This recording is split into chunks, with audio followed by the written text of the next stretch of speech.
First 27 fights, the Brown Bomber quickly rose to heavyweight champion of the world.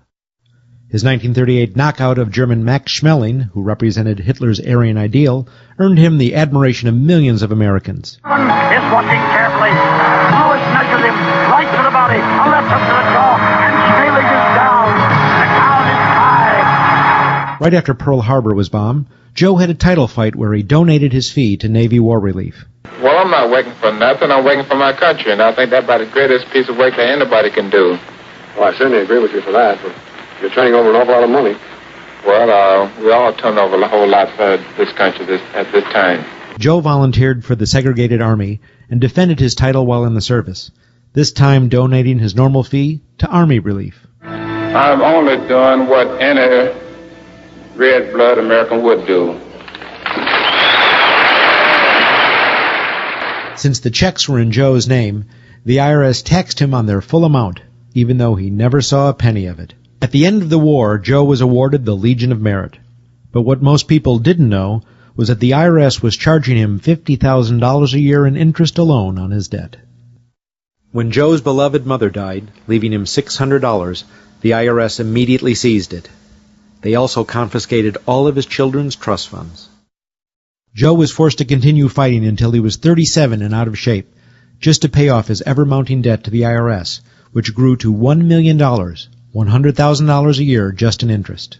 At the end of his life, Joe was forced to become a greeter at a Las Vegas hotel just to make ends meet. It was a shameful thing to see a man like him, great fighter, great human being humiliated and destroyed in this manner, because after all, when you owe Internal Revenue money, no matter what you have, they take away from you. And they took a lot away from Joe Louis.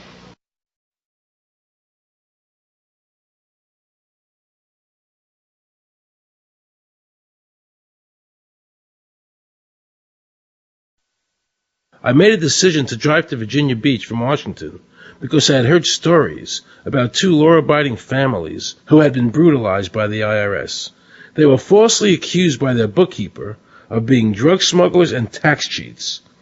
And incredibly to me, without any investigation, the IRS proceeded to raid their place of business and their homes, even though they had done absolutely nothing wrong. On Saturday morning, 4 different raiding parties proceeded to raid 4 locations on a Saturday, the day before Easter. I was the manager on duty, and I was up in the deli, and people came through the door. How many came in the door? Maybe about 15 or 20 people. 15 to 20 armed agents. With dogs, with guns. They made me get everybody in they went in the kitchen, they went in the deli, they went all over the whole restaurant, told all the customers, took forks out of their hands while they were eating their breakfast and told them they had to leave. I got the frantic call from Edie. And she said, something wrong. So anyway, I jump out of bed and I immediately run to the shower. I'm in the shower, and the next thing I know, I hear my son yelling, "Dad!" I went like this, and boom, I'm slammed against the door and I fall down with the gun in my head. And they're like, "Where's Scotty Miller?" And I'm like, "Dad!" That's all I'm doing is yelling. I'm scared, frightened to death. And then the next thing I hear is Mr. Miller, the shower curtain is jerked back. I've got a gun pointed at my head. Hold it right there. The screams from the little girls who were at a pajama party with my daughter. There was 4 little girls there with my daughter. And of course, mayhem. There were about 3 men in my bedroom with huge guns. He followed us and wanted to watch us get dressed, and I tried to shut the door, and he puts his foot in the door, like he's going to sit there and watch us change our clothes. And I was like, "Excuse me, no." My neighbors now are all standing out. Were you still naked? Well, they handed me a towel at that point. I had a towel wrapped around me. Did the towel fit? No, hardly. Hardly. At this point, they were talking about weapons, and, it's crazy. I mean, they're looking everywhere, going through all my drawers.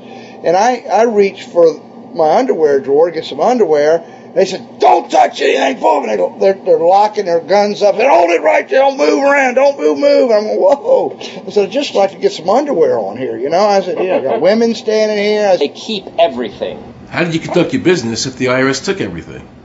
We had to do it out of a shoebox so we could keep going because we requested these things, and I'm told that the government's really not, once they do raid and so forth, they're supposed to at least let you, until you're charged with something, continue your business. This wasn't the case. They kept everything. So you were never even charged?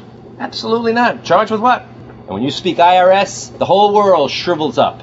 The whole world gets fearful to a point where, let's not talk about it. I testified in front of Congress. I would like to know why this dark entity known as the IRS has come into my life and refused to leave. I raised my children with a zero tolerance for dishonesty. And now they must hear allegations that I am a major drug dealer and a tax cheat. A lot of people out there being abused, and a lot of people saying, look, I'll pay it. Just go away. Just go away. When all that happened, we had to file bankruptcy. We've had cars taken away from us. Kept my daughter from going to college. Do they ever think about the lives that they just destroyed? Do they think about the ruination of homes and property?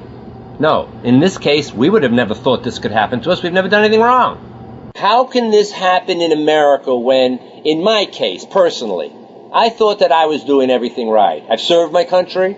I've been to college. At least I've done something in my life. I got a speeding ticket one time.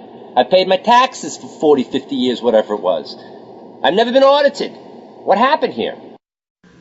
I had this really uncomfortable feeling in the pit of my stomach as I was thinking to myself, how did America transform itself from being a truly free country with a servant government where our individual rights were protected by our Constitution, to being a country that talked about being free, but really wasn't? The change started when the Federal Reserve came into existence and America adopted one of the major planks